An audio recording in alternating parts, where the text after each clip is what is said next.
ধ্রুবর বাবা মাঝরাতে ঘুম থেকে উঠে এই ছবির দিকে তাকিয়ে থাকে। বউ হয়ে আমি কিভাবে সহ্য করি বলেন যে আমার স্বামী তার প্রথম স্ত্রীর ছবি এভাবে লুকিয়ে দেখে।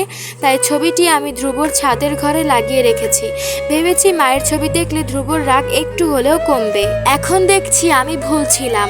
হাসনা কঠোর স্বরে বলল, এরকম কাজ আর কখনো করতে যেও না আপা। আমাকে জিজ্ঞেস না করে আর কখনো এসব কাজ করবে না।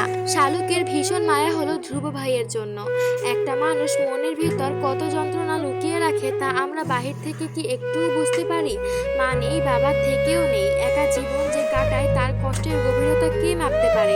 হাসনা শালুককে ডেকে বলল, ধ্রুবর ঘরে ওর নাস্তা নিয়ে দিয়ে আয় শালুক। নাস্তার ট্রে হাতে নিতেই শালুকের রাগ হলো। সে খেয়েছে হাবিজাবি ভাজাভুজি দিয়ে, অথচ ধ্রুব ভাইয়ের জন্য ঘন করে বানানো দুধ চা, পরোটা, কষা মাংস, ডিম ভাজা। শালুক মায়ের দিকে একবার তাকিয়ে মনে মনে বলল, এই যে আমার মা হয়ে আমার সাথে খাবার নিয়ে এই বাটপাড়ি করলো মা, আমার কি কষ্ট কম হচ্ছে? সবাই ধ্রুব ভাইয়ের ব্যথা অনুভব করে, শালুকের ব্যথা কেউ বোঝে না।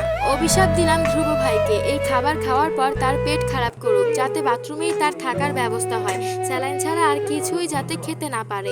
ধ্রুব পকেট থেকে একটা মাউথ অর্গান নিয়ে বাজাতে বসলো। নীল রঙের এই মাউথ অর্গান ছিল ধ্রুবর বাবা মা থেকে পাওয়া শেষ উপহার। যখনই ধ্রুবর কষ্ট হয় ভীষণ, ধ্রুব এই মাউথ অর্গান বাজায়। মাই তো তাকে শিখিয়েছিল মাউথ অর্গান বাজাতে। মায়ের কথা ভাবতেই ধ্রুবর কেমন বুক চিনচিন করে ব্যথা হয়। মায়ের চেহারাও সে প্রায় ভুলতে বসেছে।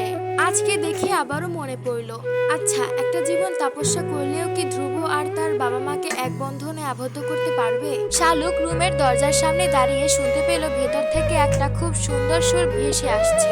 শালুকের বুঝতে দেরি হলো না এটা কিসের সুর আর কেন বাজছে।